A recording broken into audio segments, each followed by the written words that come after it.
While traveling with top secret documents on a B 17 Flying Fortress, a female World War II pilot encounters an evil presence on board. Hello, everybody. I'm Steve from VALHARTV, and today I'll be reviewing Shadow in the Cloud. Welcome to my first review of 2021. This movie was written by Roseanne Lang and Max Landis. This stars Chloe Grace Moretz. This movie, basically, this is a feminist high-flying action slash horror movie that, that's really the first thing you need to know about this. The movie opens up with Chloe's character getting on the Fool's Errand, which is a B-17 bomber. She has a package, and there's paperwork that she has stating that the package and her mission are top secret. So she ends up getting on board, and all the guys, of course, are terrible people. This is honestly where the movie gets real cringe. All the guys, but one, are dicks. And they talk about doing her. Like, it's ridiculous. It's super over the top and ridiculous. Not every guy throughout the entire history of the world is a dick. They don't treat women bad. Not every single one does. And this movie is not only over the top for everything, but that is the biggest thing that's over the top, too, for it. And that's really where it gets all super cringe.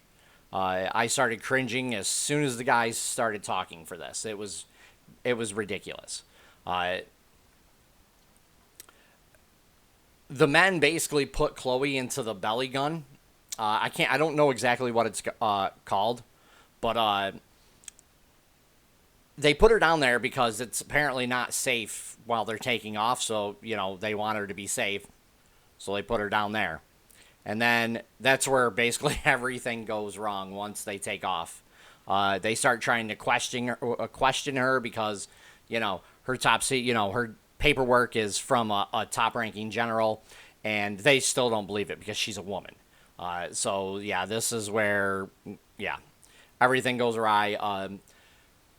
As the movie goes on, you get to see Chloe's character is just better than everyone on the plane, and she can do death-defying stunts and other things. It's really crazy. She, ends up seeing stuff in the clouds and something on the plane, and nobody believes her because, again, she's a woman. And this is a movie that is supposed to be so unreal and over the top that it's supposed to be good. You're supposed to be like, yeah, that was awesome action. That was great, But it fails spectacularly between the cringe dialogue and her just being so strong and better than everybody else on the plane. It's honestly, it's a bad movie.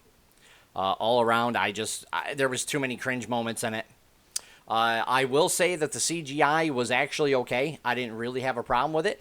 It is better than Wonder Woman 1984's CGI. I will give it that.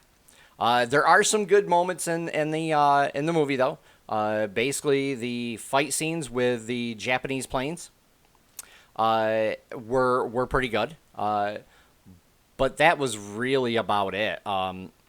The sound effects, were fine. I honestly didn't really notice, the music, per se. It kept being overshadowed, like everything in this movie, with all the cringe moments of the guys being D-bags and her just being way better than everybody else. The acting, it wasn't...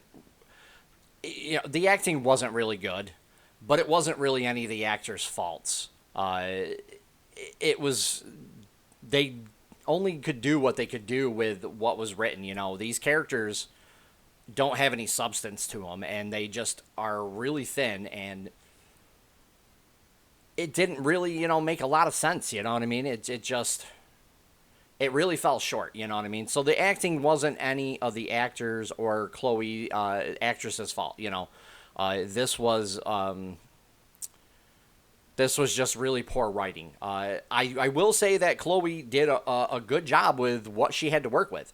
I thought her performance was actually better than everybody else's, but that's how it was written.